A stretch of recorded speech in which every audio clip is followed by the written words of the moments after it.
Thank you for joining us. My name is Kelly Wood. I'm the Charitable Gift Advisor from the Catholic Foundation. Father, thank you so much for inviting us back to your parish to do a second workshop for you.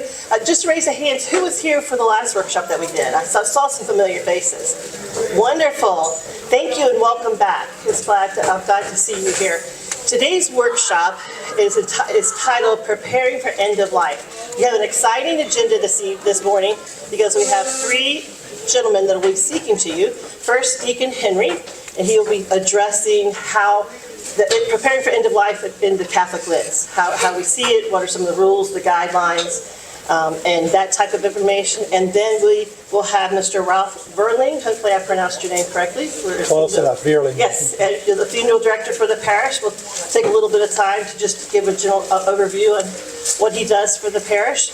And then we will then turn the program over to Dr. Joe Thornton, who it says he's semi-retired, but I've heard a lot of people when they say I'm semi-retired work probably more than they do full-time job. That's like sort of pregnant. Sort of pregnant, yes. There is no sooner. But he is semi-retired psychiatrist who specializes in issues dealing with the elderly. So we have a very interesting presentation today for you. I'm very excited how it's all come together. We want to make sure that each speaker has their time up here to talk with you. So I'm going to ask you to hold your questions until the end, and then we'll do like a panel discussion, question and answers. So feel free to use one of your pieces of paper and the folders that you picked up to write your questions down, and we'll handle all of those at the end. If you did not sign in yet, I please ask you if you will sign in for me so we know that you are here. And one last thing from my request is towards the end, I'll hand out a survey, and the foundation greatly appreciates it if you will fill it out, because it helps us prepare and present the workshops the parishes actually really want to hear. So at this time, I'm going to turn the podium over to Deacon Henry. Thank you. And for an opening prayer, do I really need this? Let me.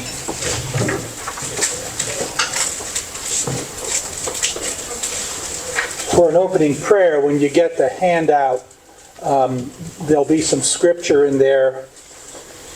We have a closing prayer on the front sheet, but some scripture on the second page, which we will look at.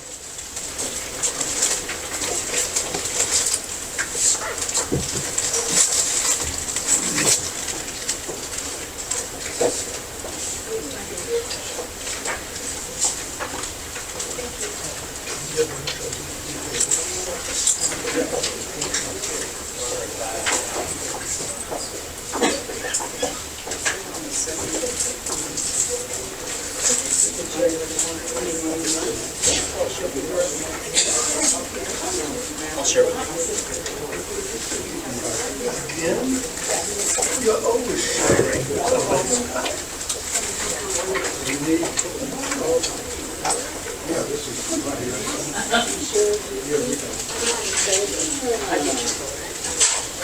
Does everybody have a handout now?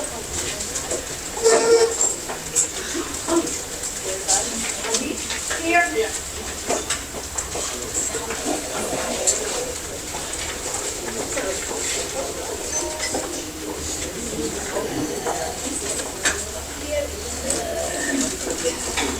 Okay, let us begin in the name of the Father, and of the Son, and of the Holy Spirit. Amen. In Matthew's Gospel, Jesus says, "Stay awake, for you do not know on what day your Lord is coming. But know this, that if the master of the house had known in what part of the night the thief was coming, he would have stayed awake, and would have not let his house be broken into. Therefore, you must also be ready, for the Son of Man is coming at an hour you do not expect." In Luke's Gospel, our Lord tells us, "But know this, if the master of the house had known at what hour the thief was coming, he would not have left his house to be broken into. You must also be ready, for the Son of Man is coming at an hour you do not expect." In John's Gospel, Jesus says, "Do not let your hearts be troubled. Believe in God. Believe also in me. In my Father's house are many rooms. If it were not so, would I have told you that I go to prepare a place for you? And if I go and prepare a place for you, I will come again and take you to myself, that where I am, you may also be. You know, it's a workshop on the end of life, I subtitled it as a thief in the night, right? And I think the central question that these scripture passages that we read are asking us is, are you ready? This is about being ready.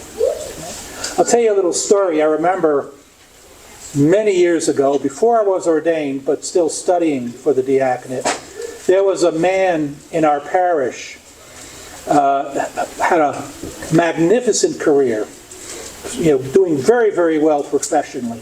He had a beautiful family, a wife and 2 daughters. And at a young age, he was diagnosed with an inoperable brain tumor. And we watched him deteriorate from a vibrant, young, vibrant, energetic man to, in the end, just before his passing, somebody who had to be pushed around in a wheelchair.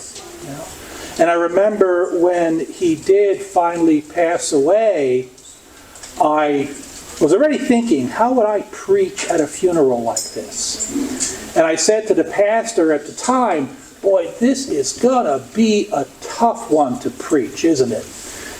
And this guy, God rest his soul, this guy he was the type that always had these one-line shutter-uppers. He looked at me and said, nah, it'll be easy. And I said, easy?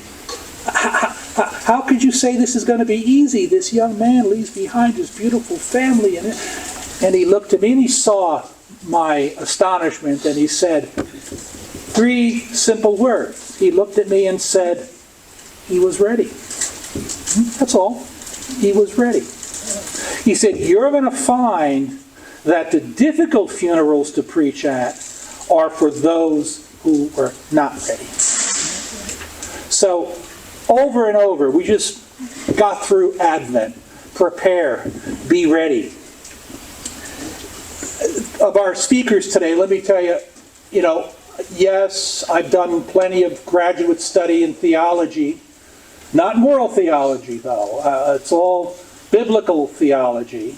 There was a required course in moral theology, which I took and did well in, And lately I've been leaning toward pastoral theology, so I am not, what I'm saying is I am not a moral theologian, but I know enough theology to be able to guide you to what the church teaches, about what the church says about end-of-life issues. And as I say in here somewhere, a lot of these end-of-life issues are very complex and subtle, So we need to know resources. Right? We need to be able to go to people who we know and trust that could help and guide us through difficult decisions. That's why I asked Dr. Joe Thornton here, MD, if he could be with us, because if anybody has a question that is of a medical nature, like, for example, brain death or persistent vegetated states, I'm going to defer to Dr. Thornton because I don't want to even answer. What I have done is mostly taken the resources that you have in your handout from 2 places. First and foremost is from the Diocese of St. Augustine, from the Office of Human Life and Dignity. Okay? Plenty of information there. A lot of the information in your handout came in part from there, especially toward the end, about the living will and so forth. All of that, the living will and the advanced directives and so forth, are things that are posted on the diocese website. And I figured, for me to be safe, I'm going to stick with what the diocese says, right, and not take a chance. But there's another excellent resource, and that is the National Catholic Bioethics Center. Solidly Catholic, extremely informative. I have called them on past occasions when I am faced with somebody asks me something and I'm not quite sure how to answer them on, the complexities of the moral theology. I get a call back from the president of the association. They're very responsive, So I would also, you have their website there as well, on the bottom of page 2. So you see you have the website for the diocese, the Office of Human Life and Dignity. That's Maureen Shelkunis that heads that office. And then below that, you have the website for the National Catholic Bioethics Center. Their mission statement, so to speak, on their website, you have there and this is going to be our solid foundation. Whatever we do, wherever we go, whatever we think is going to be based on the fact that every human life, from conception to natural death, is sacred and a gift from God. As the fundamental principle of human rights, the right to life is the priority. Number one, numero uno, right, is the priority for all Catholics, but especially Catholics, we are to actively work toward cultivating a world that respects the dignity of the human person in all stages. Right? That means, we tend to focus our attention, rightly so, on the unborn, right? That is the preeminent issue facing the world today, is how cavalierly we will murder an unborn child in the womb. But also the end of life, because all of us, every one of us, from the moment we were conceived in our mother's womb, we've been on a journey to death, right? We are all going to die one day, and life is important at every stage. I think Dr. Seuss said it perfectly, right? A person is a person no matter how small, okay? I could amend that, no matter how old. So the Diocese of St. Augustine affirms the intrinsic value of human life and dignity. In so doing, the Diocese seeks to provide educational resources and advocacy to mobilize the local Catholic community, that's us, in the celebration of the gift of human life and witness to the gospel of life. Okay? So, again, I mentioned it was here somewhere, and here it is. Many issues that we face here. We all would love to live in a crystal clear black and white world. That's this or it's this. That's not reality. Right? Reality is not black and white. And as I say, many issues faced with dealing with end-of-life issues are complex and they're subtle. And when in doubt, one should contact a Catholic moral theologian. I'm not such a moral theologian, but the diocese does have moral theologians. And we could never necessarily focus. Everybody might have a different situation, so we can't necessarily focus. We're going to try to be general here. If you have a specific question, Kelly could assist you with finding a resource in the diocese. We do have an excellent moral theologian in our diocese, a Father Chua. PhD in moral theology, right? That would be able to give rock-solid, positive Catholic answers, so they could assist. Maybe we should start with, I have had parishioners, maybe, a little bit older than me. That's hard to be, because I'm getting there too. But good people. I see them at Mass every Sunday. As a matter of fact, I see them very often at daily Mass, when I'm at daily Mass. And I remember very vividly, not too long ago, one of them came to me and said, if I'm ever given one of these devastating diagnoses, I don't care, I'm ending my life. I'm not going to go through all that suffering. You mean all that you've worked for. What did Jesus say? He who perseveres to the end will be saved. You've persevered all these years. Now at the very end, you're going to take the cross that you've been handed and say, I'm going to throw it down. I don't want it. So you see item C there on the top of page 3, that is euthanasia. In other words, another term for that is physician-assisted suicide. Never, never, never. Right? Is there any question about what never means? Never means never. There was once a talk I attended by a good moral theologian who has since passed away, blanking his name now, but he noticed, he picked up a modern dictionary once, and he looked up what they put in as a definition for euthanasia. And the definition given was a medical procedure used for an incurable patient. Think about that.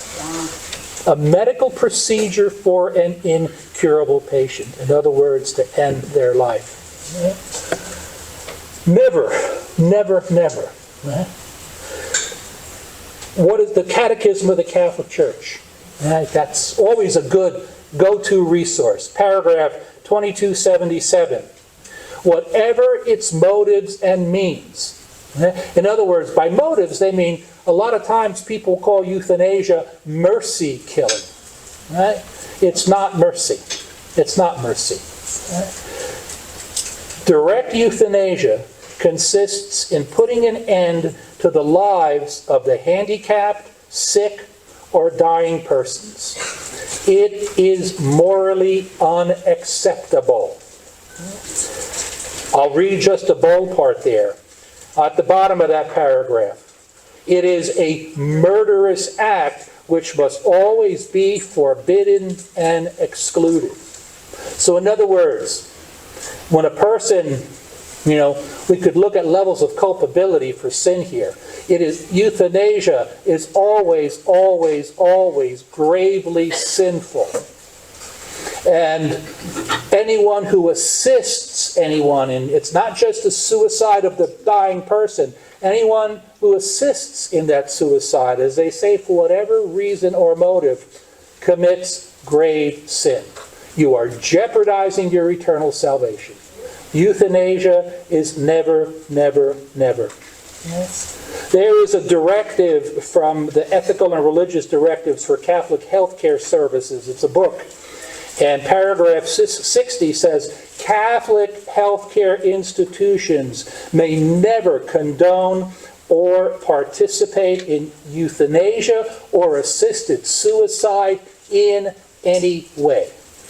Okay? So, I think enough said there. Right? It is not an option for anybody. You have a crucifix here? Right? There's probably a crucifix in here. What? In the kitchen, okay. Well, next time you look at a crucifix, he had an option. He was God.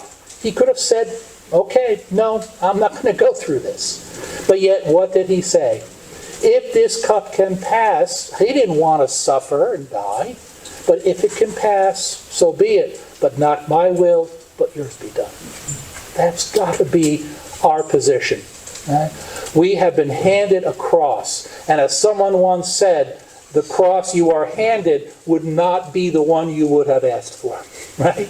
You wouldn't want that cross. But when it comes, we must persevere to the end. He who perseveres to the end will be saved.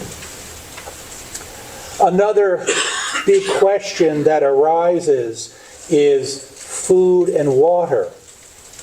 And the executive answer there, the simple answer there, is food and water, basic nutrition and hydration, can never be denied. Okay? Now, we will look at this here. It may come to the point where the patient can't receive food and water. The dying process has begun. Okay? But if someone is in a coma or unconscious, they have to be fed, even by artificial means. Being unconscious has never been the cause of death. Right? You don't die from unconsciousness. You don't die from being in a coma.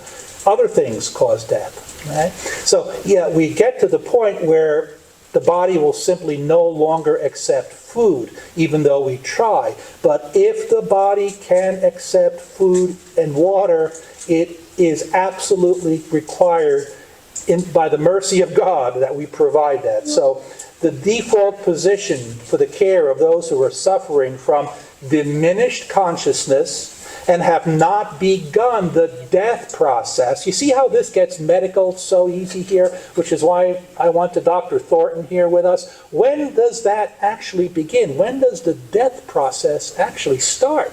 You know, you might take 10 different doctors and get 10 different answers for when death has started. You need a good, solid Catholic doctor to be able, and that's why Dr. Thornton is here, who are suffering from this, or when has not begun the death process, as well as though for those at the end of life, should be in favor of providing food and water, even if by artificial means. We cannot deny food and water. The bold that down there, in principle, there is an obligation to provide patients with food and water, including medically assisted nutrition and hydration for those who cannot take food orally. Okay? And that is from the United States Conference of Catholic Bishops. That is the teaching of the Catholic Church. They're the ones who produced this document that I refer to, Ethical and Religious Directives for Catholic Healthcare Services. Okay? I think one of the biggest issues we have, not just in this, but in general, is confronting the culture. You know, we no longer live in Christendom. Right? Christendom has come to an end. Where we could, when I grew up as a child, everybody that I knew, everybody in my circle of friends, my family, we're all Catholic. We all believe the same thing. Oh, there might be some cranky uncle or something, who, you know, but we all agreed that what the church said is what we believe and what we do. We don't live in that world anymore. We have left the era of Christendom, and we have entered a new apostolic age. We have entered an age where, like the first Christians, like the apostles and their successors, we have to boldly go and proclaim the gospel of Christ, which is also the gospel of life, to a hostile world who doesn't want to hear it. They don't want to hear about it. And it might mean persecution on our part. It might mean suffering on our part. We can't throw that cross down either. Okay? Addressing the culture. What I have bolded there, whenever a recommendation is made to withhold food and water, one should ask, what will be the cause of death? If the answer is hydration and or starvation, and assisted nutrition and hydration can be easily supplied and assimilated, then not supplying them is a form of euthanasia. And what did we just say? When can we accept euthanasia? Never. Never, never, never. Okay? So denying someone food and water is determined by the church to be a form of euthanasia. If it's going to bring on their death. If you're going to starve them to death, or I guess we could go a lot longer without food than we can without water. Right? Without water, life doesn't last very long at all. But it goes on to say that if death is imminent, the provision of assisted nutrition and hydration is not necessary. So again, you see, that's a very medical decision. And I'm not an MD, I'm a PhD, but I'm not an MD. You need to seek the advice of medical professionals who you can trust on these issues. I think those are the two issues that come to most people's minds, and I know our time is limited here, and we have other speakers that are going to speak, and it's already 1:30. I wanted to say a few words about cremation as well, because we're also here to talk about the funeral and what happens after life has ended and so forth. Again, the Catechism of the Catholic Church, that should be your go-to resource for answering questions, right? You may not find every answer in there, but very often you will find the answer you're looking for. If you don't find the answer in the Catechism, you got to press onward. You got to look a little more deeply or seek more qualified professional advice. What does the Catechism, paragraph 2301 say? It says the Church permits cremation, so it's permitted provided that it does not demonstrate a denial of faith in the resurrection of the body. Okay? That's how all this got started historically, right? There were people who denied. Every Sunday we profess in the Nicene Creed, I believe in the resurrection of the dead and the life of the world to come. There are people that don't believe that, especially in this culture. They think that's nonsense. And they're going to say, to show you that there's no such thing as a resurrection from the dead, I'm going to take the ashes and scatter them. Right? What's God going to do then? Huh? I've got him there. Like, yeah, God who made the world from nothing can't raise up a person from their ashes, But it's your attitude that's there about, denying some critical, that's a dogmatic fact of our faith. We are required to believe that on the last day, when our Lord returns, the dead will rise from the graves and be with their bodies. They'll be and the final judgment will occur. So. And the reason that, that first paragraph there, it's not bold, because of sanitation concerns in some areas. Remember, church teachings have to be universal. Not just for the United States, where we have money and we have land and we have all these nice, comfortable things, but even in the poorest parts of the world, church teachings have to apply there too. And because of sanitation concerns in some areas, waning grave plots at cemeteries as populations expand, higher costs of traditional burials and so forth, the church relaxed her discipline from before 1963 of forbidding cremation, provided that the deceased loved ones and the chosen cremation, you don't deny the faith by doing that, right? So in 1969 is when that change came. But what I want to point out here, and I think this is probably going to be tough for a lot of people because it's an expensive option, the church continues to prefer the practice of burying the bodies of the deceased because this shows greater esteem toward the deceased. So, yes, cremation is okay, but it's a condescension to problems, sanitation problems, crowded cemeteries, expensive cemeteries, and so the church has allowed cremation. The church still prefers that the body be buried, and I think we'll see it's coming up here. But what many people do is have the full body present at the funeral. The body is there. There's actually distinctions in the funeral liturgy for a body present and cremated remains present. There's no such word as cremains, by the way. That's a neologism that seems to have arisen. People took too long to say cremated remains, which is the right thing, and they call them cremains. There's no such word as cremains. It's probably going to become a word at some point, because everybody uses it. So a good compromise is to have the body present for the Mass of Christian burial, and then once the Mass for Christian burial has concluded, have the body cremated. Okay? That is, to be brutally honest, that's the right way to do that. Right?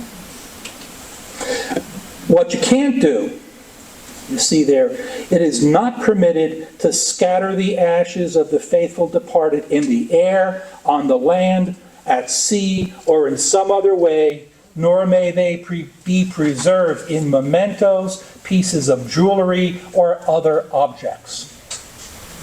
I have presided at funerals, not in, guys, they haven't darkened the door of a church forever, but then when they die, we need to have a church, funeral service. So it's over at the Alachua Women's Club or something like that, and they say, could you come? And they're handing out little necklaces and I'm just saying, it's not permitted. It's not permitted. Now, there is a slight change to that. I'm here to be honest and tell you the truth. We'll get to a little change in that has very recently happened, 1923, but we have to be very careful how we read it, okay? And we'll wait till we get there. When the deceased, listen to this. This is, okay? When the deceased notoriously has requested cremation and the scattering of their ashes for reasons contrary to the Christian faith, a Christian funeral must be denied to that person according to the norms of the law. Right? This is not me. This is the Catholic Church. Right? The conservation of the ashes of the departed in a domestic residence is not permitted. See, again, why? What is the human person? The human person is the body animated by the soul. At death, the soul leaves the body. The body can't exist without the soul. That's why it decomposes and so on. Right? But one of the fundamental beliefs of our faith is that there's still dignity because that body housed the soul. The Spirit of God lived within that person. That means even their mortal remains still have sacred value associated with them. And on the last day, that body will rise again and be reunited with the soul. And after the final judgment, be either in heaven or hell.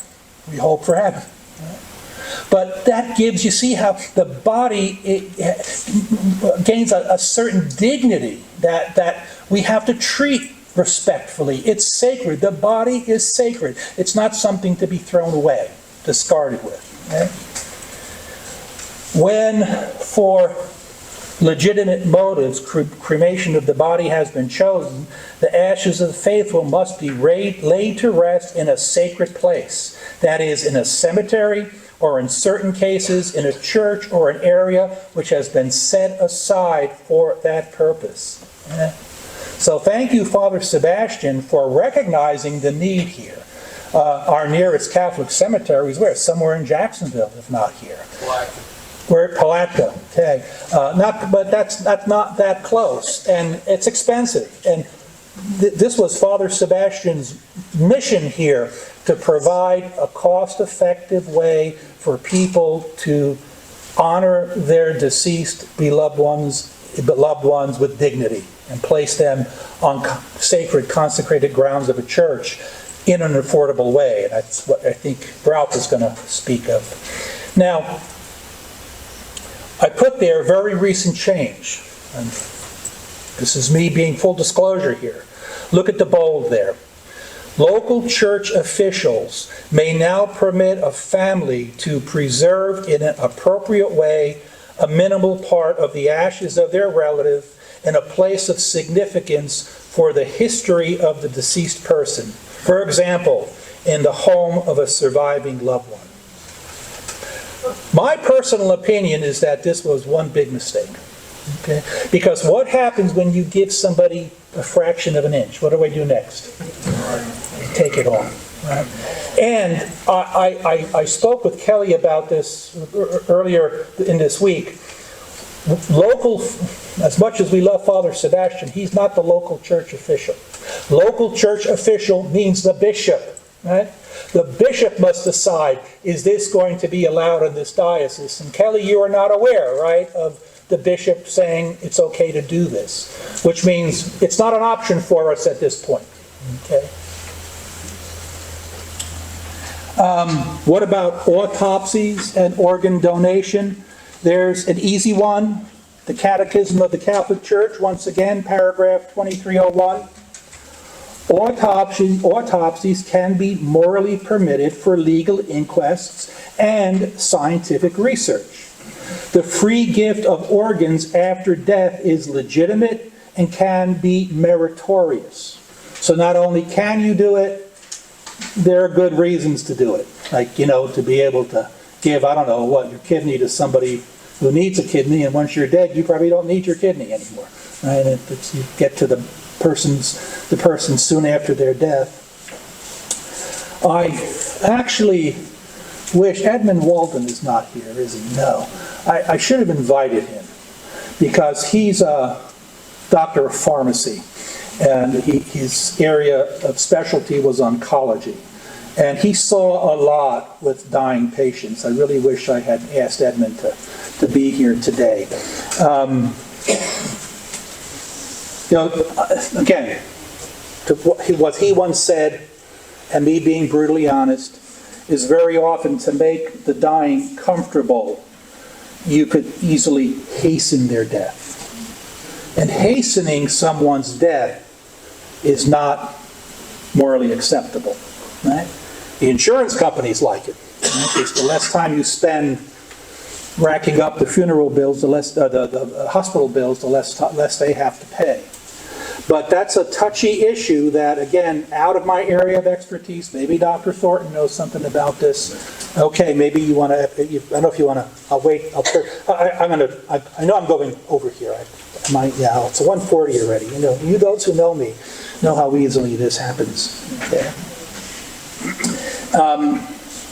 So we'll get back to Haven Hospice, Queen of Peace Catholic Church, or Catholic Community, they like to call themselves, here in Gainesville, I put their website there, is a good resource for information on Haven Hospice. This is when the hospital said the person is dying, they need to go to hospice care, palliative care, and now what do? Well, Haven Hospice is promoted and even advertised on the Queen of Peace website. So there's a link there for you can go. It's a source for patients and their families and their healthcare providers to find answers to advanced illness challenges and so forth. Okay? Preparing for the funeral liturgy. Okay? I don't think, honestly, as I thought this through, we don't really have enough time today to do that. But what a lot of people like to do is plan out their entire funeral liturgy, the whole thing. What I'll offer to you is that I am more than happy to meet with you separately. We can convene another meeting here in the hall. I would suggest this is an older edition, but I would recommend this book by Father Champlin, Through Death to Life. It's available on Amazon for less than $6, but I guess tax and $2 or whatever. You have the link there, and I think Bob's going to post these slides, so you'll be able to just click on the link. And then we could do that as a separate issue. Okay? Here comes something also that's a little bit sticky. Advanced directives or living wills. Okay? Many advanced directives invite patients to forego food and water provided by artificial means if the patients become mentally incapacitated. Catholics should not sign such documents. If they have signed them, they should rescind them. Okay? Now, on the diocesan website, of which you have the link to, and you have it in your handout, there are two pages. One is Understanding the Catholic Declaration of Life and Death, and all the terms there. What is an advance directive? Designation of a healthcare surrogate. What if there is no surrogate available? And on and on. It's actually a complete document, and I'm comfortable giving it to you because it's on our diocesan website. So I'm confident in the diocese.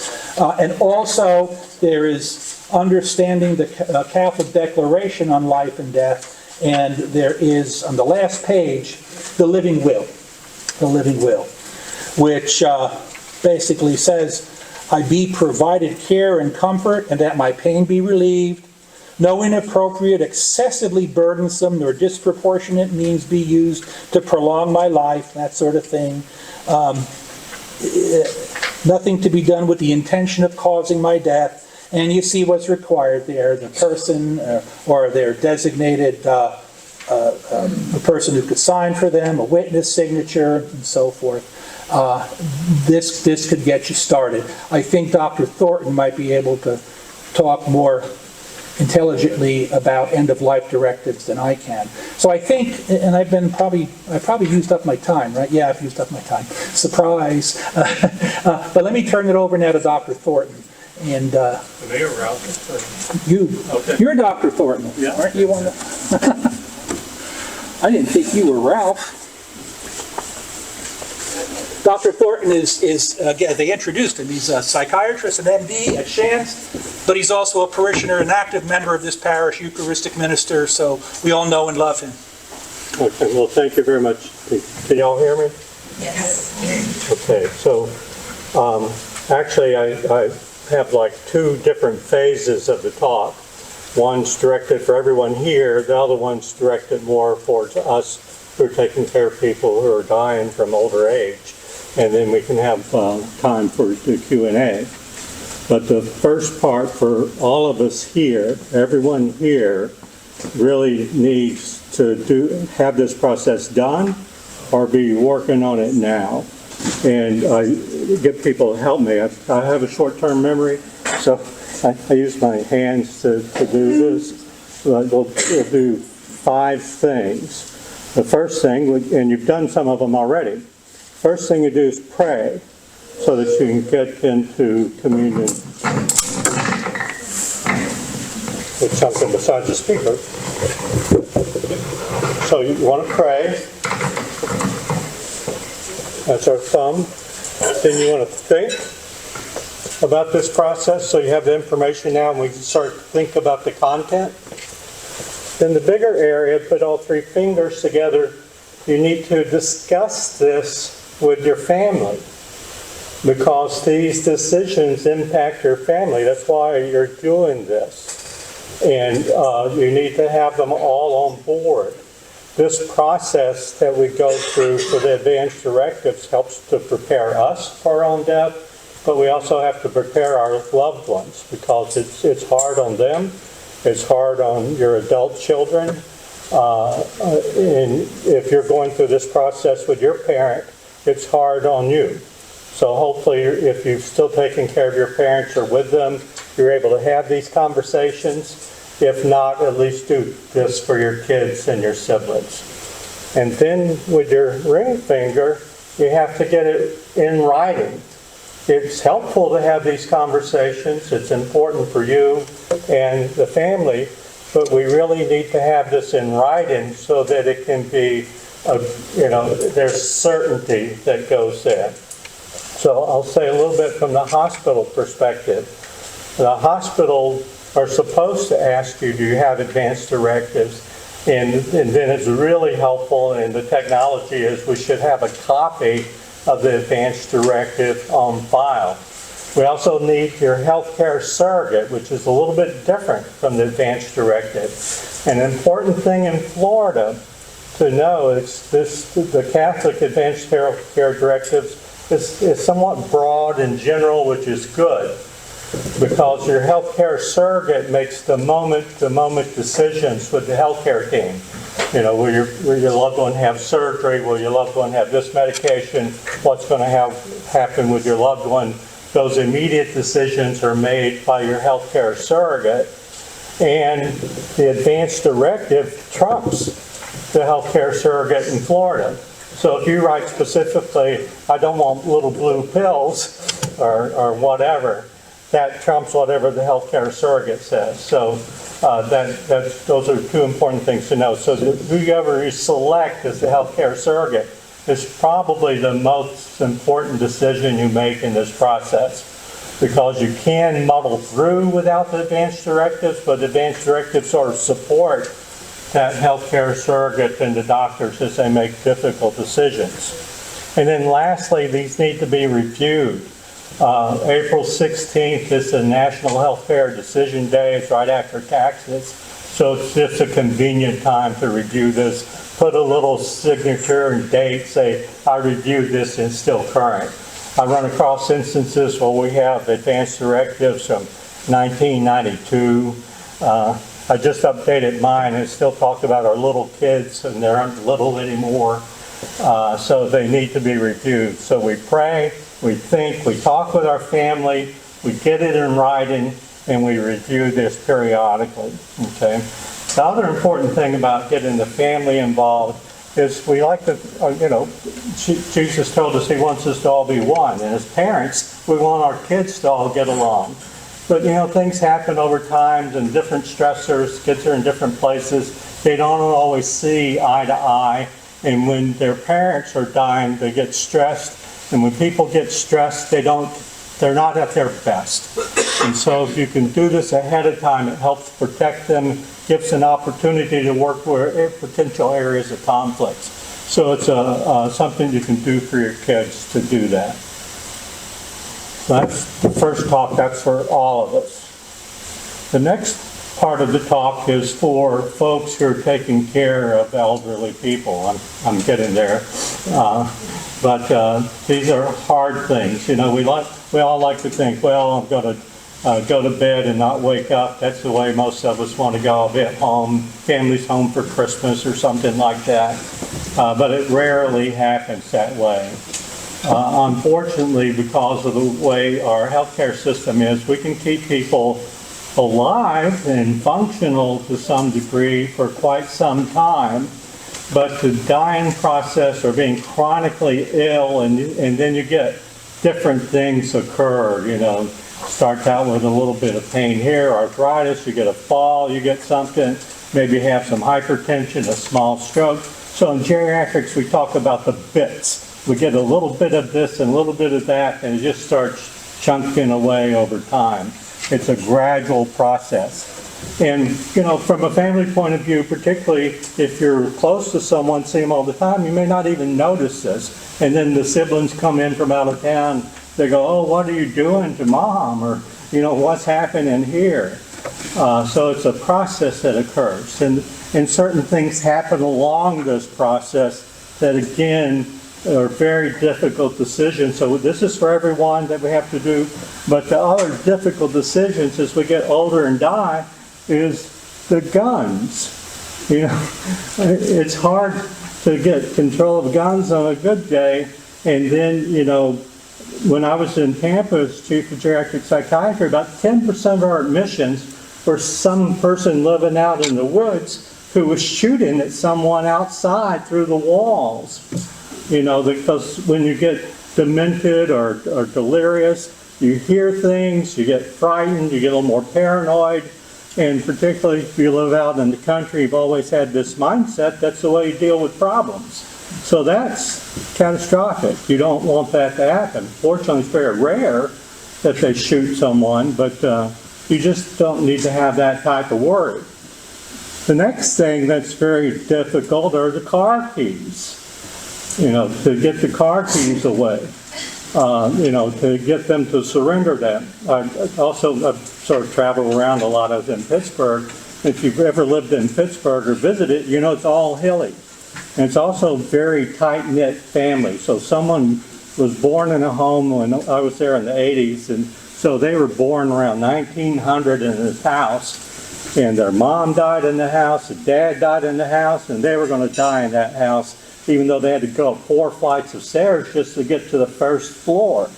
You know, it just wasn't practical when you're 80 years old to get these places. So to drive in the snow or drive different places, we got guns, keys, but I got ahead of myself talking about Pittsburgh. So the car keys, you know, the decision to give up driving is very difficult. Usually people, some might say, I don't like night driving, all these nuts on the road. But it's hard to get them to give up their car. Then the other part's the finances. So if there's any assets in the family, you know, it's important to have those discussions because most people want to protect their assets, and you'll hear from the diocese how you can do that. But you're really subjected to pressures to make bad decisions.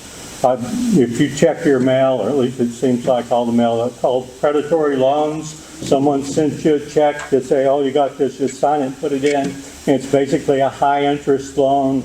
I'm going through something, I'll be a disclosure, my brother's going through some dementia, and we learned that he had been sold solar panels 8 years ago as a home equity loan, and they weren't even connected to the house for power, and he's paying 30% interest on a home equity loan.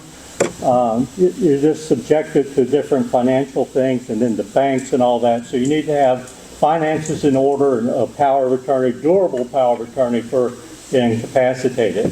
The one nuance in Florida is that when you sign a durable power of attorney, it becomes immediately impactful. So my kids have durable power of attorney, so they could go empty my bank accounts tomorrow. But you know, if I can't trust someone when I can watch them, maybe I shouldn't trust them when I'm demented. So guns, keys, finances, and then these end-of-life decisions, what the priorities are. Those are the hard parts, what your wishes are, and writing out your funeral arrangements or working with your parents on that to make the details. There should be a jump bag, folder, box or something so that when you or a loved one dies, people can go there and those things are all taken care of. There's some phrase, someone helped me out, tempus fugit, memento mori. Is that it? Time flies, death is certain.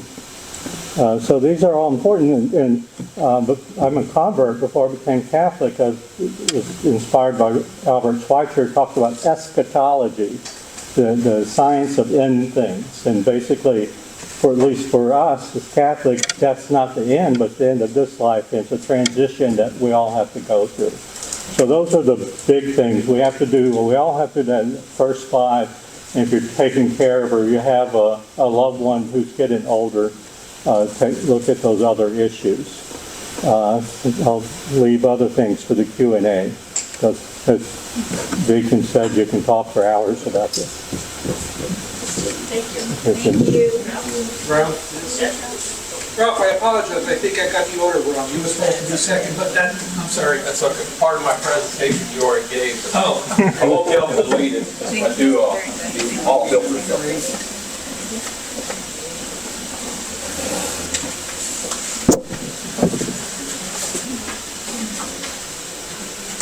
Well, let's see.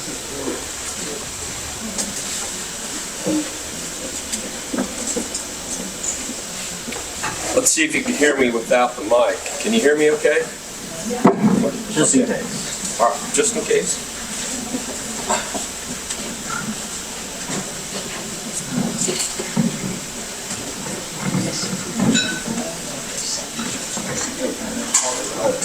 Is that fun? Everybody hear me okay?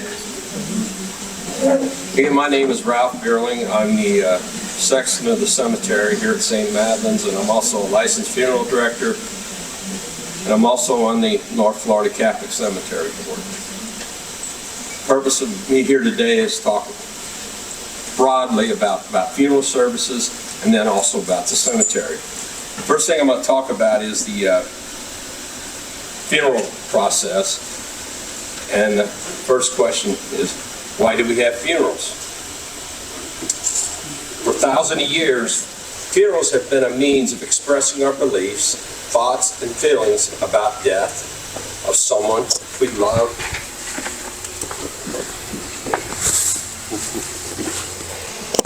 The funeral ceremony helps us acknowledge that someone we love has died, allows us to say goodbye, provides a social support system for us and other friends and family members, allows us to contemplate the meaning of life and death, offers the continuity of hope for the living.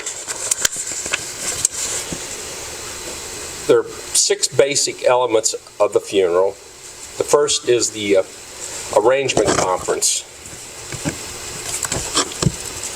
While not technically part of the actual funeral process, this meeting between you and the funeral director serves as the foundation for creating a meaningful funeral. During this conference, the funeral director will gather important information about the person who died and help you make funeral choices. The visitation, sometimes called the wake, calling hours, or the viewing.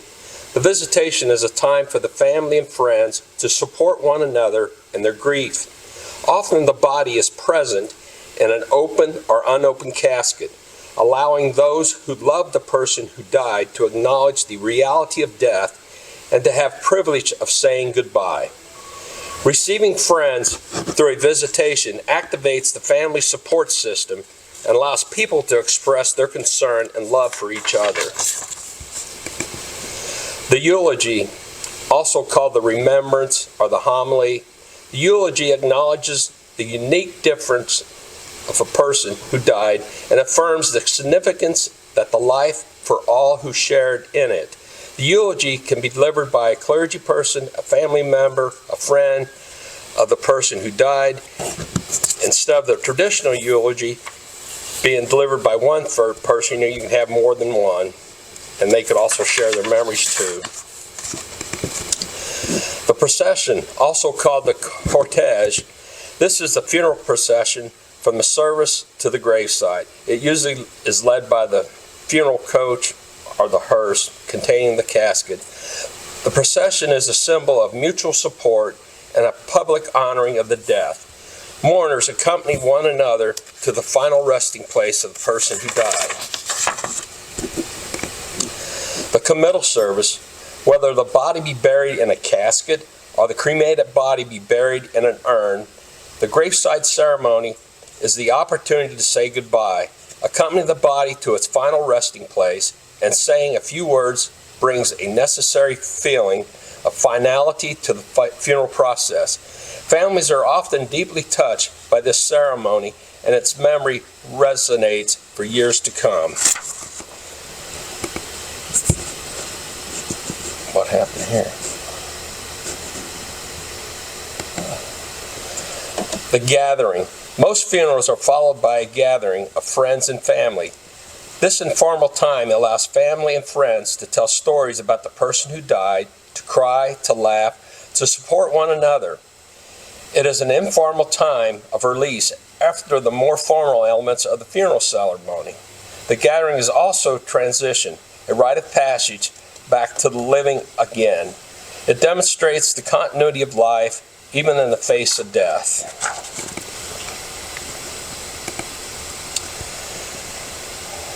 Viewing and spending time with the body is a way of honoring the transition from life to death and saying our last goodbyes.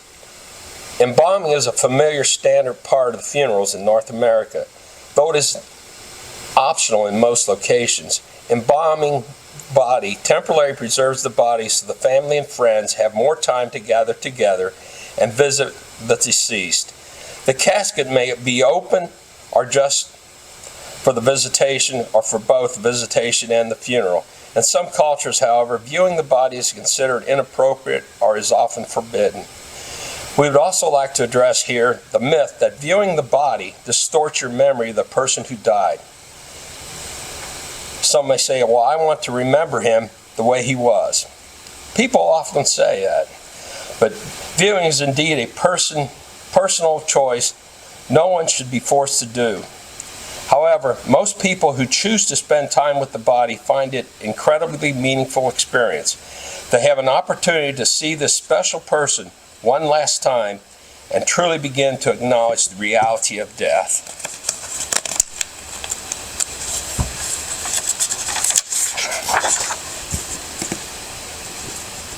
Funerals are most meaningful when they are personalized. Studies show that more and more people believe this to be true. When you are planning a funeral, personalizing the ceremony should be a priority. Think about the special qualities of the person who died and what he or she meant to others. Consider his or her passions, hobbies, pastimes, likes, dislikes. How can you capture this unique life? Be creative as you can, together with your family, friends, funeral director, and person who will lead the service. Brainstorm how to honor the person who died.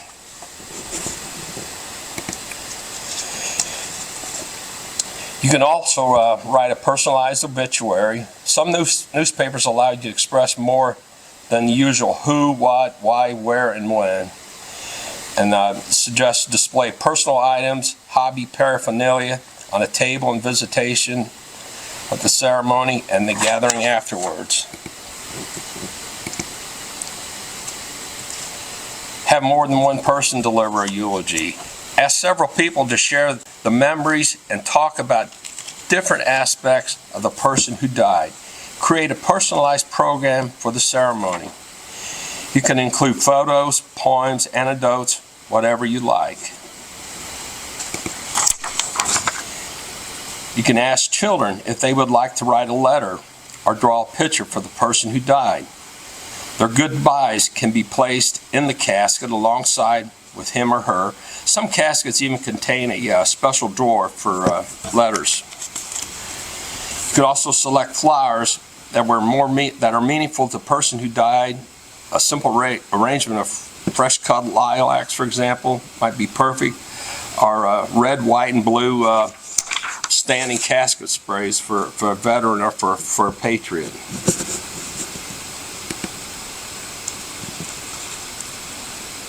Create a funeral that captures the personality of the person who died. If he was zany, don't be afraid to use humor. If she was affectionate, have everyone hug the person next to him during the ceremony.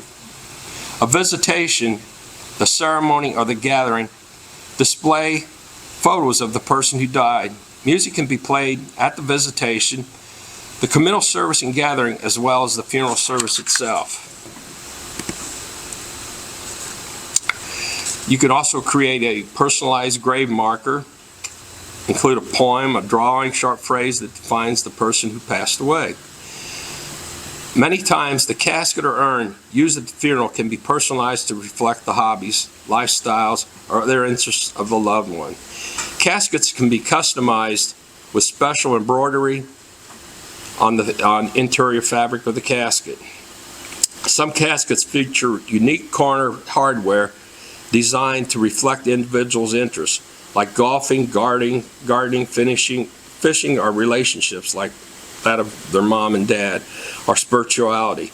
Urns can be engraved with names, dates, birth, death, and other special text.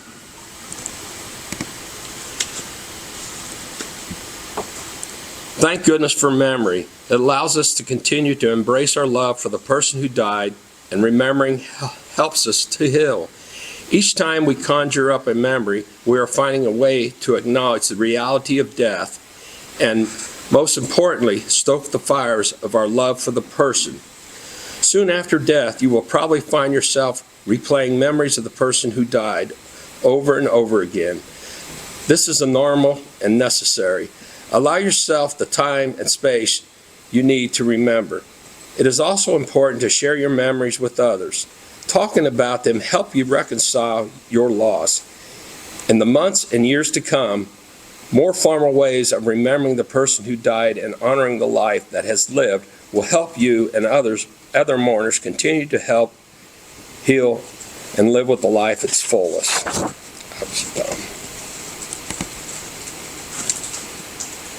Today, the average funeral in the United States costs about $4,000. However, this figure differs based on the region of the country in which you are located. This includes the funeral home services, the casket, plus miscellaneous costs such as flowers, obituary notices, death notices, and honorariums. You could spend as much or as less as you would like, depending upon your choices. Since each funeral is unique, the cost will vary. What can your family afford to spend?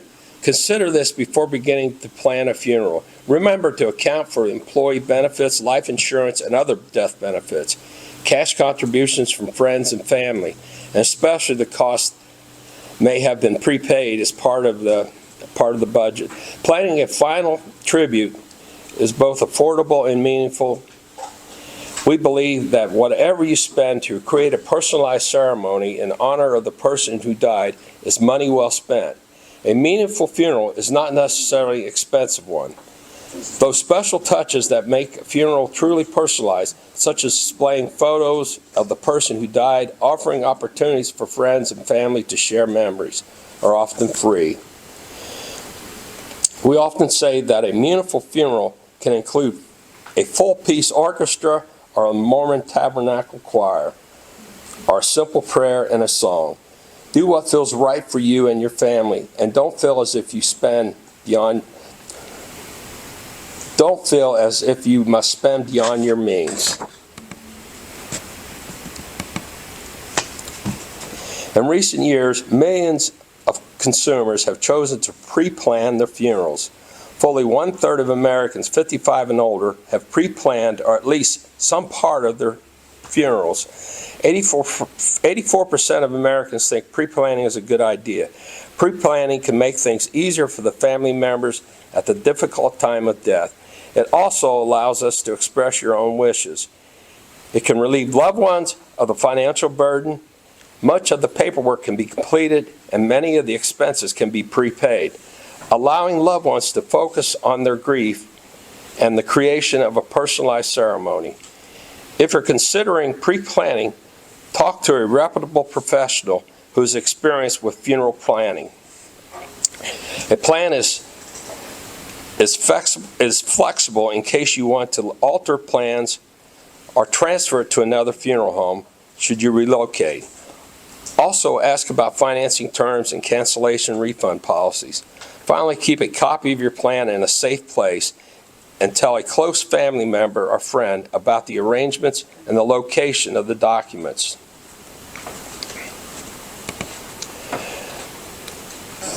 Choosing a funeral home. A funeral home and its staff play a critical role in the planning and carrying out of meaningful funeral. Their professional advice, caring compassion, attention to detail and willingness to personalize the ceremony greatly influence the funeral experience. Whether your family has chosen burial or cremation as the means for final disposition, there are about 23,000 funeral homes in the United States today. Many of them have been run by the same family for generations. Most funeral directors are active, committed members of our community. Before deciding on a funeral, call your friends, family, neighbors, clergy, or ask for recommendations. Consider the funeral home's reputation, location, facilities, cost, and above all, attitude. Try to find a truly customer-oriented funeral home that best meet your needs in creating a personalized memorial and healing funeral, creative, open to new ideas and requests. We hope you found comfort and help in this resource that we provide to our community. Truly believe that while a funeral cannot change what has happened, the death of someone precious to you, it can and will make a significant difference in how you channel your grief toward healing. Thank you for taking the time to understand and to reflect on the importance of creating meaningful funeral, not only in honor of the person who died, but in honor of the needs of those still living.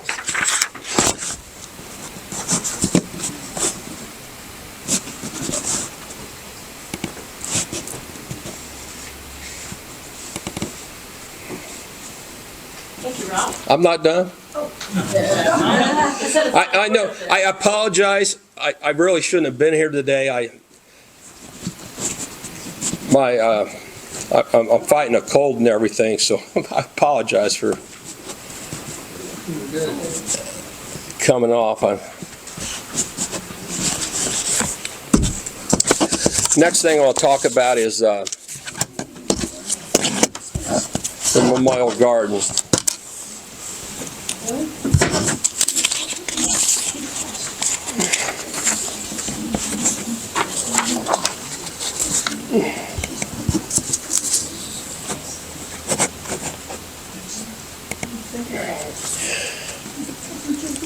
Christian burial has been an important and integral part of Catholic life. Catholic doctrines relating to death and resurrection have been reflected in the liturgy. Devotions and customs surrounding the death and burial of the faithful. The Christian response to death must stand as a symbol of Christian beliefs in the sadness of human life here and in the world to come. When possible, those who were part of the Catholic community should be buried in a Catholic cemetery.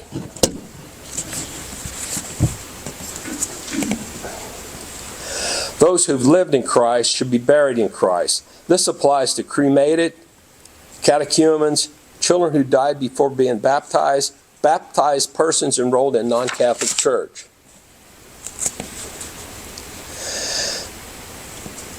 The care with which we bury the dead expresses our faith in the victory over everlasting death, with our Lord Jesus Christ has won in our human nature by his own death and resurrection. We bury the dead in the sure hope of the resurrection of the body. when their mortal bodies will share fully in the glory of the risen Christ. The cremated remains of a body should be treated with the same respect given to the body from which they come. This includes the use of a worthy vessel to contain the cremated remains, the manner in which they are carried, attention to appropriate placement and transportation in the final disposition.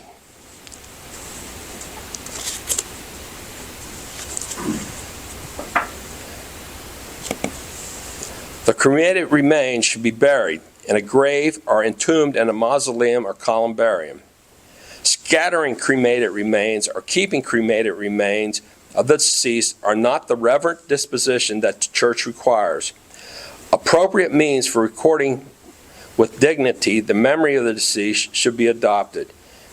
Use of a plaque or a stone to record the name of the deceased is recommended, which would be a grave marker or a tombstone.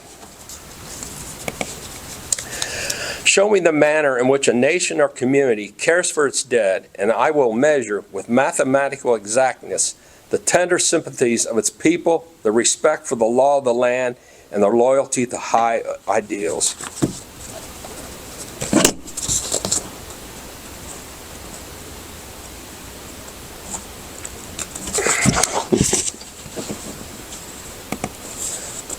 Most significant events in our lives require planning. You rarely just let them happen. The funeral helps us confirm the reality and finality of death, provides a climate for mourning and an expression of grief, allows the sorrows of one to become the sorrows of many. Is one of the few times love is given and not expected in return. As a vehicle for the community to pay its respects, encourage the affirmation of religious faith, is a celebration of life that has been lived, as well as sociological statement that death has occurred.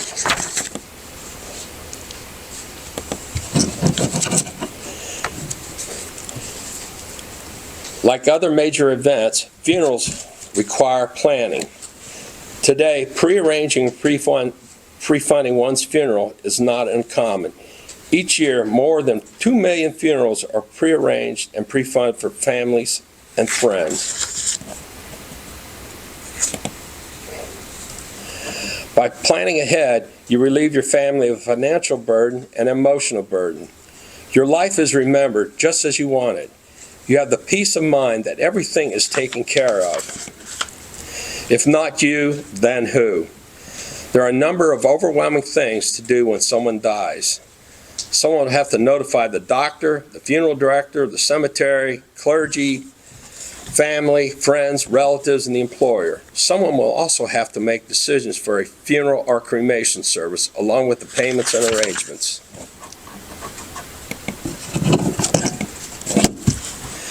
How will you be remembered?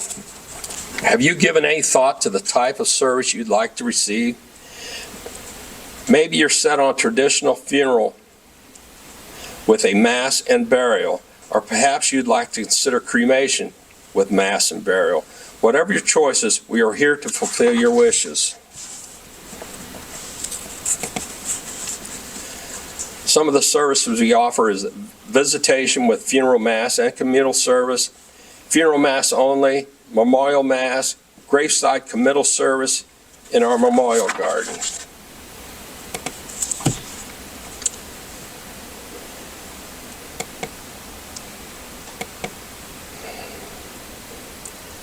After selection of services, the next step in the pre-planning process is to select your merchandise. Things to consider is the burial space, cremation niche, an outer burial container, which houses the casket, cremation, urn vault, memorialization, and markers.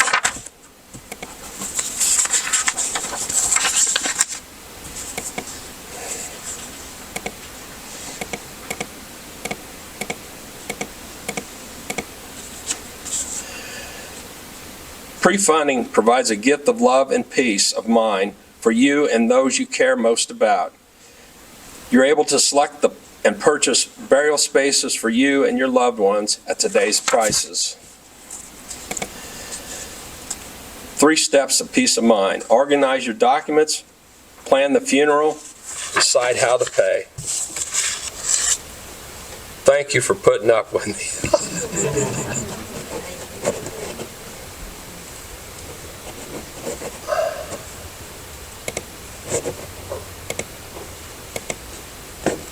I'm done. I could answer any questions you want about funerals or cemeteries, and I Open the floor to any questions from the speakers.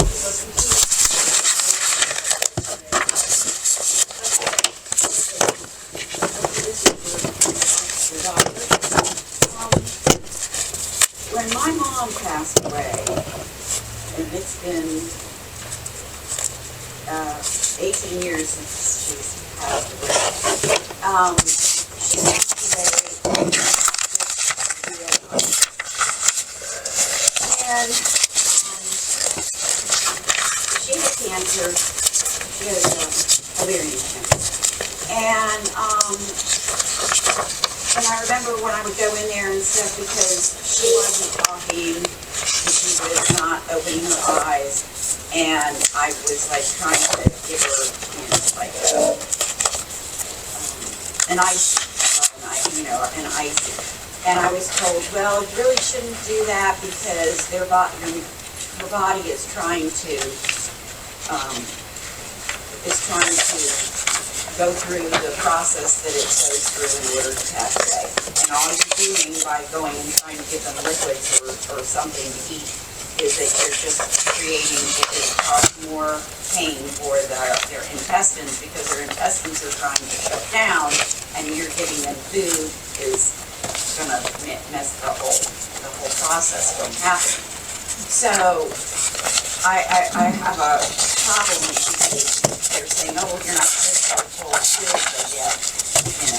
When you go to hospice, they tell you one thing, but you think something else, and then you don't know whether you did the right thing or not. But the other thing is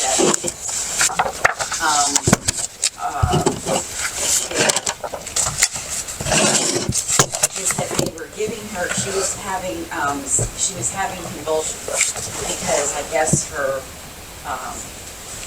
levels or whatever, I don't know if it was magnesium levels or whatever, but every time that it would happen, it was on a Sunday. And so to go and order a drip, an IV drip, that it was taking a while for the IV drip to come.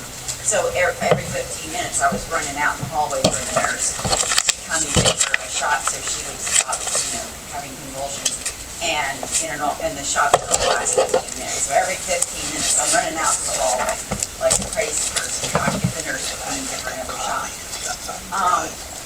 And it wasn't until after she was gone and after the funeral was over that there were some remarks and things that were made that made me think, well, are they giving her like whatever? I don't know. But I was thinking, does what they were giving her cause her to die faster? And of course, I know I can't be held responsible for it because I did not know. But when my dad died, just recently, and he was in a different hospice on 39th, which is, by the way, the best hospice there is. Believe me, I have a copyright you on have that, to so send you a loved can one use to a hospice. Isn't That's the hospice. That's all to go mine. to. It's on. Oh, believe me, I want to it's be the in difference touch between for this I know. website.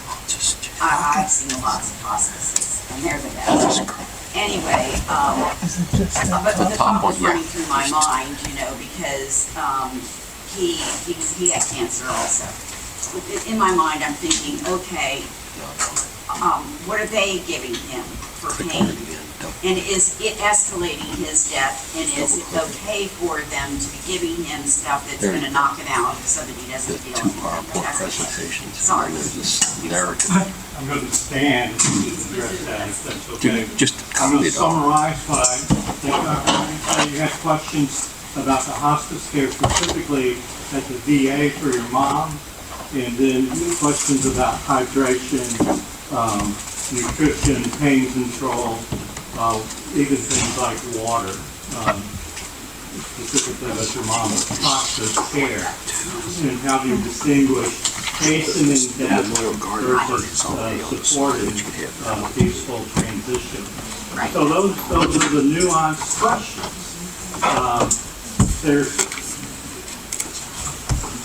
I'll try to answer from a bird's eye view. So I'm obviously Catholic physician. These are concerns for us. I'm in Catholic Medical Association.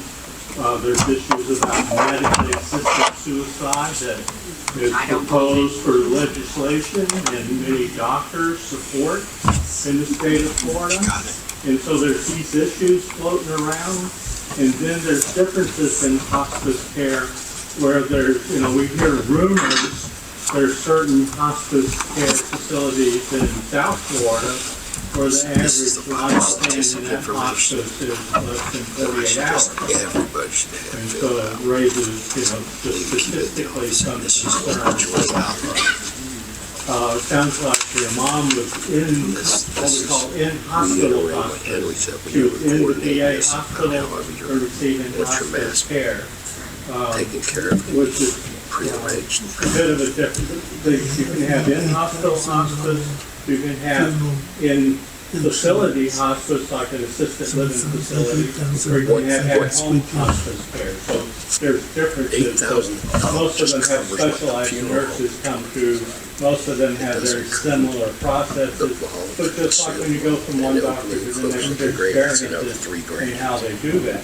Now, the other component, what I'm not hearing from you when you describe the experience of your mom, in most hospice, we would expect this, is the spiritual component. So I know at the VA, they have Catholic chaplains, their Father Peter's there, and they normally we would have expected them to involve him to help sort of answer questions, ask questions, mediate some of that. That's the expectation. I worked at the VA as chief of mental health there for a few years. So those were our expectations. Those are, having these type of discussions would be the precautions. Now, there are differences that occur. So it's true when you go into hospice care, you're generally DNR, do not resuscitate while you're in hospice care. Sometimes they require that order before hospice will get involved. Generally, you don't have IV fluids or that because you're in hospice care because you have a terminal illness of some type. There's controversies, we'll say there's controversies. Most of the data would say for terminally ill patients, the artificial, what we call medically assisted hydration and nutrition does not significantly prolong life and doesn't improve quality of life. I have a particular issue with taking a very demented patient in the hospital and putting, let's talk about hospital care when you're demented, okay? You're in the hospital late at night, you don't know where you are, you've got to get up and pee. What do? You want to get up and pee. If anyone's been in the hospital lately, do they let you get up and pee at night? No. They say stay in bed, and they stick a tube in you, okay? So if you're demented, you don't know what's going on, what do you do when someone sticks a tube on you? You pull it out, or if they want to stick a needle in you, you hit them. What do they call that? They call it combative. And they call me to give them Haldol so they're not combative. And then they tie them down so they can keep the tubes in. Because if you have a tube in, you want it to stay in and they don't want it taken out. So there's unintended consequences either way you go.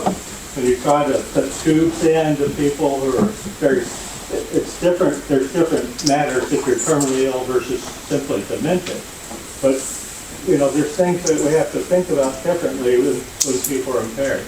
So with your mom, the communications should have definitely been better. You experienced a better communications with your dad. So the other thing was that finally the IV came, and when they gave it to her, then she calmed down and she didn't have any more convulsions from that point on. Right. And she just eventually, her breathing got more and more shallow, and then she just stopped breathing. Yeah. And but I didn't know what exactly that was that they gave her, and was it something to hasten her passing away? And I did not know it, so of course, Right. I can't be held responsible or guilty in the according to the Catholic doctrines, because they didn't know. And so I'm just asking now, to make sure I know, in case anybody else in my family is in hospice, am I supposed to do something differently? No, I'm a psychiatrist. I'll give you 3 different answers for the same question. So first, I'll ask, they can say, well, about double effect. Do you want to address that? Or- Yeah, I mean, the principle of double effect says that a death of a patient may be an unintended consequence of trying to help them. The example that comes to mind, you said she had ovarian cancer. She was much younger and was pregnant. You could treat the cancer. Your goal is to eradicate the cancer. An unintended consequence is the death of the people in touch. So it's very difficult, but that's not considered abortion, right? Because your intention is not to terminate the life of the child. Your intention is to eliminate the cancer, and an unintended consequence is the death of the child. That's the first example that comes to mind. So in my world, the pain control, yeah, if you give someone morphine, you all hear about opiate-related deaths and overdoses. That's a risk, that's a concern, but it's given for pain control and for breathing comfort. That's the intent. Now, there's a judgment, there's a medical judgment that intent that you give enough for the pain control, you look for alternatives of pain control, and so you pay attention to the dose. You just don't give them, 10 times the dose and let it go by. But that requires some attention, It's a conscious, attentive act, and that's why we expect doctors to be professional, okay, and take into consideration the needs of the patients and the family. Did you ever experience pressure from insurance companies to give more than you should? No, because they're actually, compared to hospital care, if they're in hospice, the insurance companies are generally fine. That does bring up another issue I'll try to talk about in just like 1 minute. So like if you go review charts or look at charts or you hear people talk, when I write a note in the chart, 9 different people are going to read that note, and they all have a different agenda. I'm trying to communicate so I can remember what I did with the patient. I'm trying to communicate with doctors and nurses what I'm doing with the patient. But the insurance companies are reviewing it to see if the care is justified. The attorneys are reviewing it to see if I made a mistake or did something wrong. Quality care is reviewing it to see if I stayed within guidelines. So I get one note, I'm trying to address it to 6 different people. And where it gets really fouled up, so again, I usually talk about suicide, but so we're trying to do pain control, and we don't want to hasten death. And so there's a lot of attention to that. And if I'm a worried doctor, I might undertreat the pain, or if I'm worried, the guidelines say treat the pain. And someone else saying, oh, you don't want to kill them, I'm going to sue you if you kill my dad, that type of thing. So you're trying to answer all these questions with one note. It can be challenging.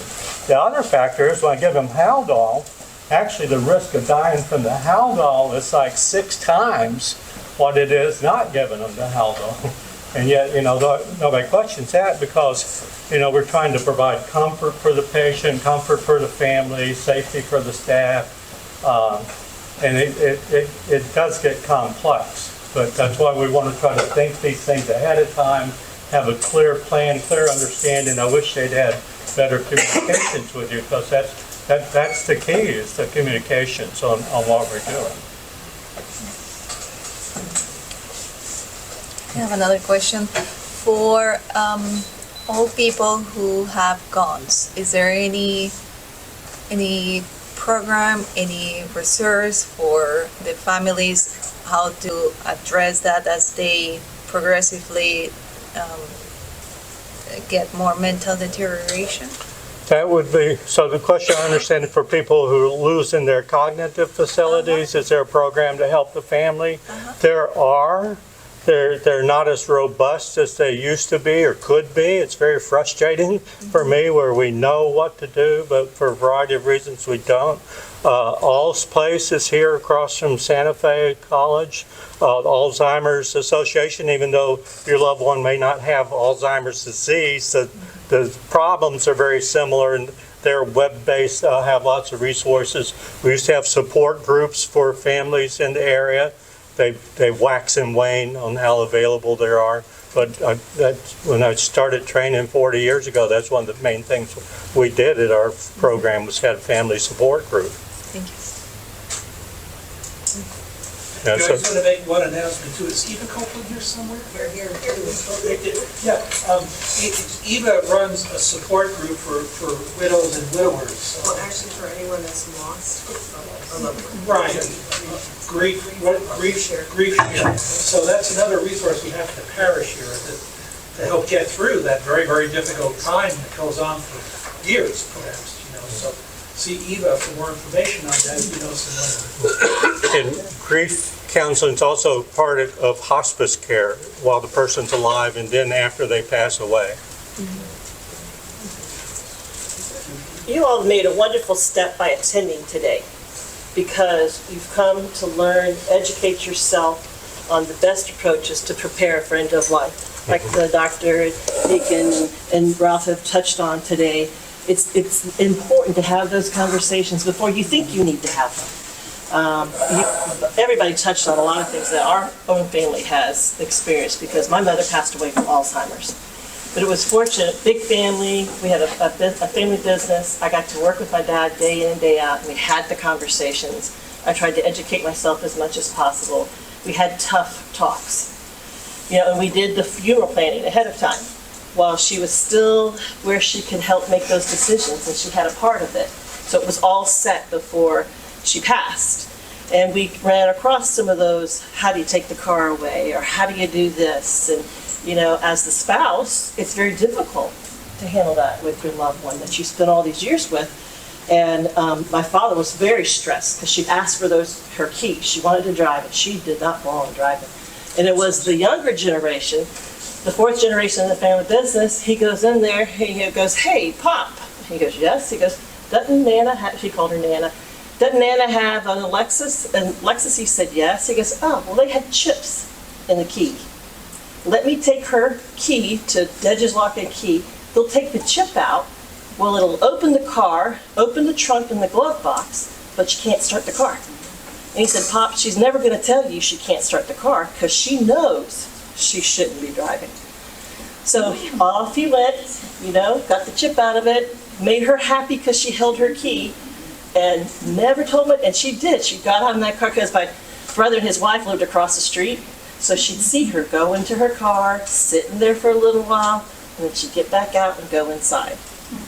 So she was happy. It wasn't the stress on him, but it was those kind of conversations that make it very, very helpful. And a lot of us with the dementia side of it, it's extremely stressful for the caretaker, even elderly care. It's extremely stressful for the person who's doing it.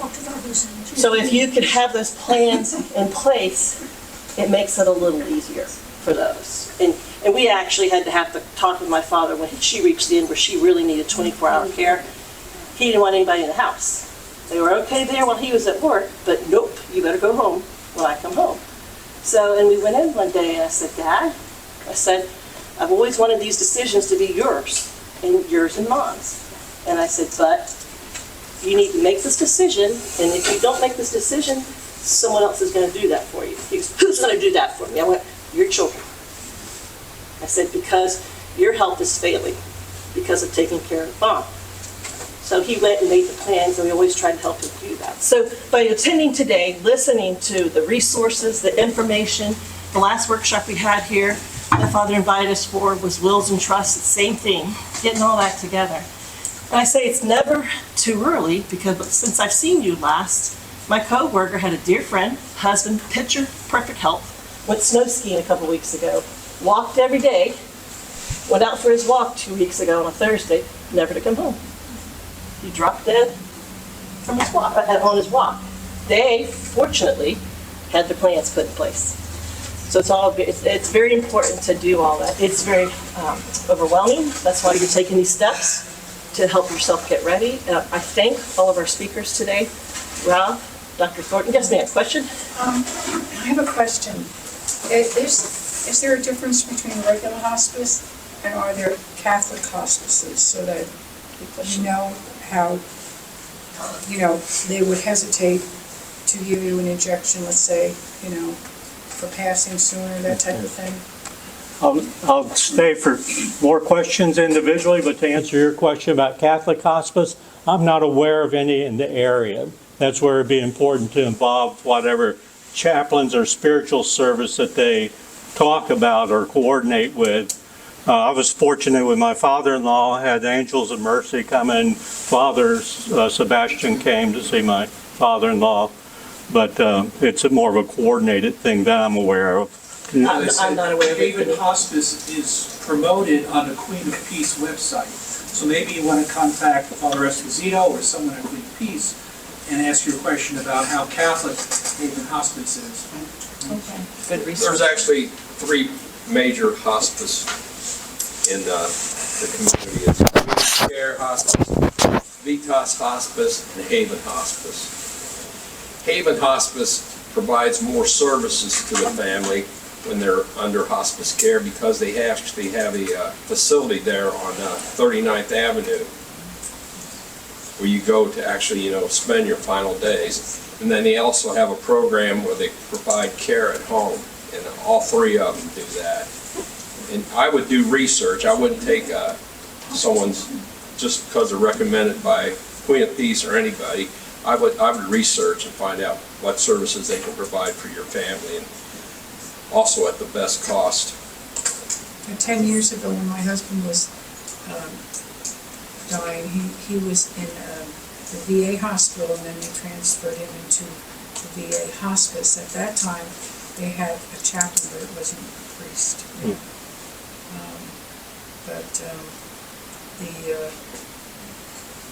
The people were very compassionate and very caring. They were very nice with their veterans, And it wasn't until he wasn't eating or drinking, and I tried to put even ice chips by his lips, and he just wouldn't open his eyes, and just like it's automatically wouldn't accept it. He knew, I guess his body was shutting down. So towards the end, I had just gone home and was coming back, and I got a phone call from my daughter was there, and her best girlfriend was there saying he's going. And I just knew that the last thing to go was the hearing. And I said, put my phone up to his, and I told him it's okay for you to go, because I understand sometimes they struggle, but he just had oxygen at the end, but then after he went, my daughter told me, she said, Mom, he was really like gasping for air, and then they just gave him something so that he could have a peaceful death. I guess that's what you call it, I don't know exactly, And we talk a lot. It's confusing me. Yeah, we talk a lot in the workshops that making your final plans is one of the greatest gifts you can leave your family, so they don't have to make those tough decisions. People, I think, Doc, you commented about, when it's happening, the people you think can handle it, a lot of times don't handle it. I had a sister that was a nurse, and nope, she couldn't handle it but that was her work job. This was her parent. So it is tough.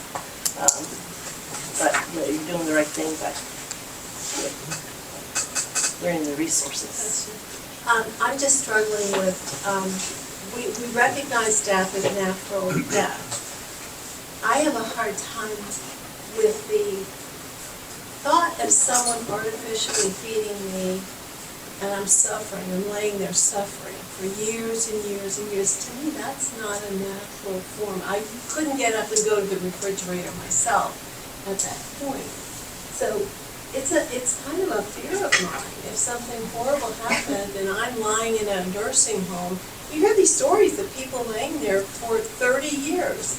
I don't want that to be my future, but it sounds like it's going to have to be.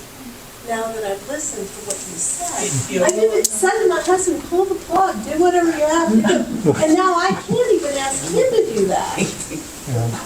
I'll address that a little bit, if I may. So a lot of the rules and effort in here address persistent vegetative states. For those who are old enough, remember the Shivo case, and that is extremely rare.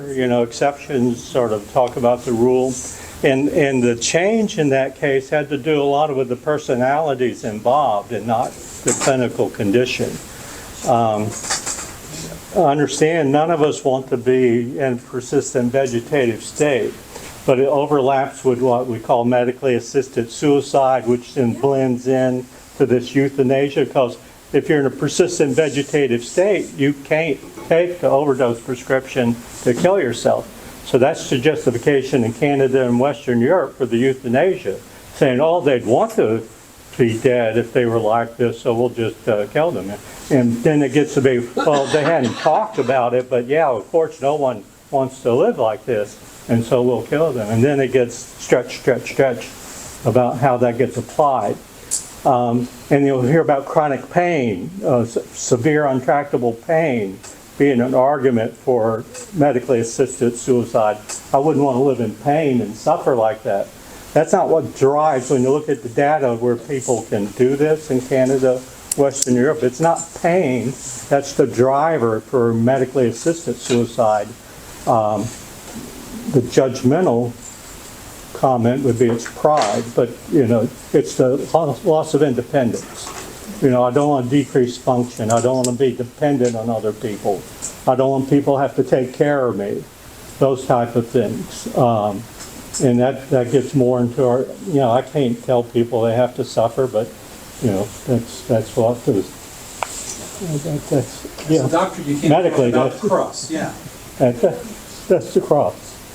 So you can pull the plug because you're being artificially kept alive. So if you pull the plug, Well, the plug is an artificial thing. You're not required to do an inordinate burden. So when we imitate the lives of the saints, is that fair? That's fair. So you look at John Paul the Great, he said enough after a while. He'd had multiple hospitalizations. He had a variety of things going on. He had pneumonia, and they were going to intubate him. He said no. so then you die naturally. He died, yeah. It's not like you're ending your life. Right. I can keep people alive, or me, the hospital, and we do this. We can keep people alive for months. Put you on dialysis. I can replace your liver. We can put you on ECMO to replace your heart and lungs. Maybe stimulate you occasionally, get a little blip on the brain waves. We can do that. But why? Yeah, even the church would say extraordinary means are not required. So what you're saying is you could turn the breaker on? Pardon? You could, yeah. Turn it off, yeah. A lot of these things are to try to avoid putting your family in that situation. But, you can talk about it. Sometimes we know the person's essentially deceased, but we keep them on a ventilator and things so the family can come and arrive. And I think that's perfectly fine. But then someone has to make the decision to turn it off. Right. But if you're in a vegetative state and you're not being artificially kept alive and you just continue to be alive, then we know what medical science, what doctor says this person's not going to recover. We don't really see brain waves or whatever it might be. Brain activity. Well, persistent vegetative state, they have brain waves. Okay, well, and part of the argument is there's case reports of people spontaneously waking up. I think there's one a couple of years ago. Remember the story of Lazarus, right? Yeah, the Lazarus syndrome or something like that. So what they die from, like Deacon said, they don't die from persistent, you don't die from the coma, you die from, us trying to take care of people, but don't. So that aspiration, when you have that tube, if you get artificially fed, if you take a tube through your nose, you're likely to regurgitate it and it gets into your lungs, you get pneumonia, you get sepsis. We can treat you with a bunch of antibiotics in ICU, maybe get you out a couple of times. We can go through that cycle 2 or 3 times, but it's not a benign procedure. Some people, apparently in the Shivo case, she apparently lived 10 years uneventfully, and it was the change in the marital desires of the spouse that led to the conflict. So that was why it's so tough. There wasn't a clinical change. Got a question back here? The only thing I don't think we've addressed is it's okay to die. It's okay to pass your love of God and your love of Jesus along. If you are a believer in Jesus Christ, then my suffering gets offered to him. That is what I was taught as a young person. Right. I was not taught about all this other stuff. I was taught that the suffering that we experience at our end of life is to be offered up to God, and that would be a peaceful death. And I'll tell you from experience, and not just family members, I took care of my mom. I did homebound for 25 years at my former church, and I did a lot of end of life. We sat there, we prayed the rosary, and said specific prayers, and I was with these people and their families when they passed on. The priest was not available. So as a Eucharistic minister, I was given that privilege to be able to do that. And it is a beautiful thing. If you can separate your acute emotions from this earth to what's divine, I think that was probably the thing I learned the most of being able to do that. And why I can't do it anymore here. I've heard the phrase redemptive suffering, and that's an aspiration. I'd like to think I could do that, but I don't want to volunteer. And I really can't tell other people they have to do that, but that's an aspirational act. Well, I think Susan's thoughts here are a good time to pray this closing prayer. Good, yeah. You all have the bottom of their sheet. Oh, blessed Saint Joseph, you gave your last breath. Love and embrace of Jesus and Mary. The seal of death shall close my life. Come with Jesus and Mary to aid me. Obtain for me the solace for that hour. To tie with their holy arms around me. Jesus, Mary, and Joseph, I commend my soul, living and dying, into your sacred arms. Amen. Thank you, Deacon. Father, thank you for having us back out. I appreciate it, and thank all of our speakers. Wonderful job. Thank you. And my card is in your folders if you ever have any questions or follow-up. Have a great day. Great seeing you. Thank you.